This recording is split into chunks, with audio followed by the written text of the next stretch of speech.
Mr. President, we welcome the emphasis that this Assembly has laid on the culture of peace as a driver and enabler of peace and development.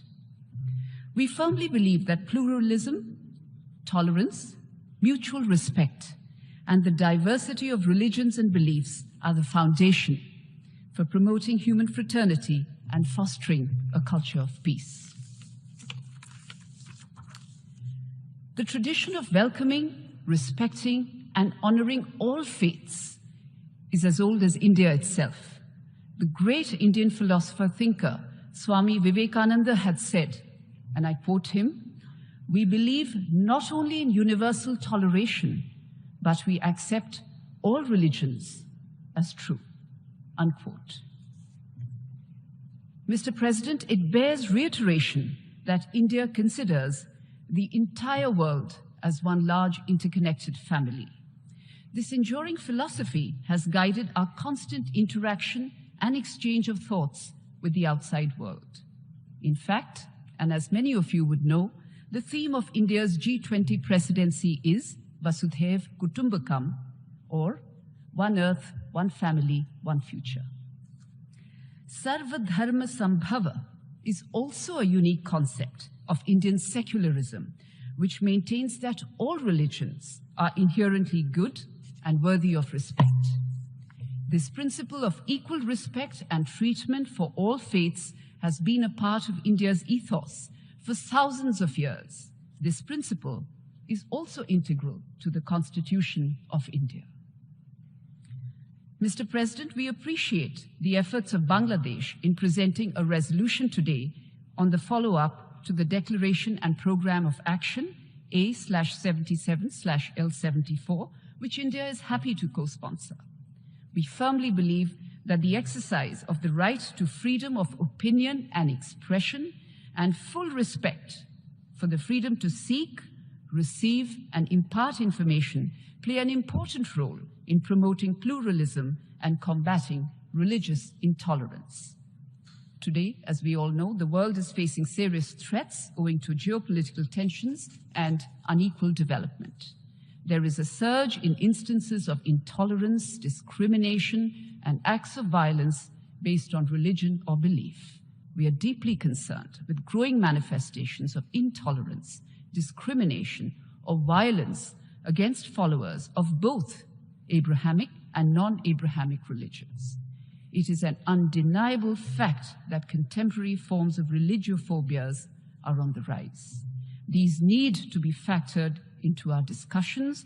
We cannot exclude these in our discussions for political expediencies. We strongly condemn acts of discrimination or violence motivated by anti-Semitism, Christianophobia, and Islamophobia. We also express deep concern on the growing increase in attacks on religious places, including churches, gurdwaras, monasteries, mosques, temples, synagogues, and other religious sites. This is the time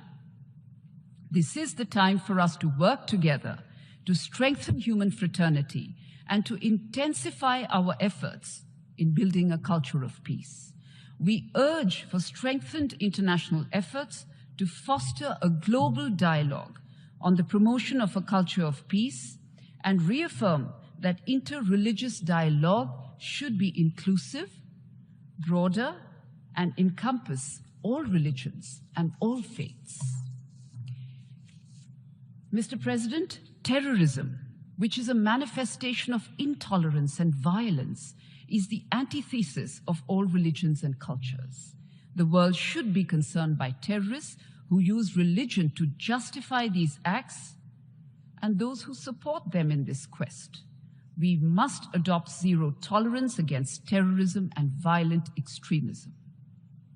I will also say that effective international cooperation on any of the pillars of the United Nations, human rights, development, or peace and security, will remain elusive unless countries recognize and promote the values of democracy, pluralism, and the rule of law in the work of the United Nations. It is important, I'm sure you'll agree, that it is important to preserve the unitedness of the United Nations by pushing back all attempts to introduce a divisive agenda, particularly in matters related to religion.